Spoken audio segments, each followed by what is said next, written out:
প্রিয় দর্শক, হ্যালো সোয়া ঢাকা পেজের পক্ষ থেকে আন্তরিক শুভেচ্ছা। আজকে মদনা বাজারে একটি বিস্কুট ফ্যাক্টরিতে চুরির ঘটনা ঘটেছে। গত রাতে একটি চোর এই ফ্যাক্টরিরই একটা ছিদ্র দিয়ে, দেখতে পাচ্ছেন আপনারা, ওই ছিদ্র দিয়ে টুলের মাধ্যমে উঠে ভিতরে প্রবেশ করে এবং ফ্যাক্টরির যে ক্যাশ বাক্স ছিল সেটা পুরোপুরি ভেঙে ফেলে এবং ক্যাশ বাক্স থেকে নগদ 50,000 টাকা চোর সদস্যরা চুরি করে নিয়ে যায়। এ বিষয়ে আমরা কথা বলবো বিস্কুট ফ্যাক্টরির মালিক হুমায়ুন আহমদের সাথে। সকালবেলা দোকানে আসলাম, দোকানে তালা খুললাম, তালা খুলে কোনো সমস্যা নেই। তালা খুলে এসে এখানে দেখছি যে আমার ডয়ার এলোমেলো আর আমার এই বাক্স এখানে নেই। পিছনে গিয়ে দেখছি আমার বাক্স ভাঙা। আমার বাক্সের ভিতরে এক জায়গায় ছিল 36,000 টাকা, এক জায়গায় ছিল 14,000 টাকা। 14,000 টাকার ভিতরে 1,000 টাকা 5 টাকার কয়েন ছিল।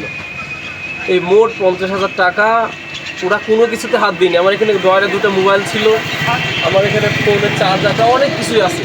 ওরা কোনো কিছুতে হাত দিইনি। ডাইরেক্ট আমার এসে ক্যাশ বাক্স আর ওই বাক্স, টিনের বাক্স, ওইটা ভেঙে টাকাটা নিয়ে ওরা ওখান দিয়ে এসছে। ওদের পায়ের ছাপ এখনও বসে আছে ওখানে। আমার কিছু সন্দেহ লোকজন আছে, তাদের আমি একটু যাচাই বাছাই করতে চাচ্ছি। এরা আমার এই ক্ষতিটা করেছে। একদম নগদ 50,000 টাকা আমার ওরা ভেঙে নিয়ে চলে গেছে। পুলিশকে জানাইছেন কিনা? হ্যাঁ, আমি অভিযোগ করে এসেছি। ওরা সুষ্ঠু তদন্তের জন্য আমি বলে এসেছি, ওরা পদক্ষেপ নেবে।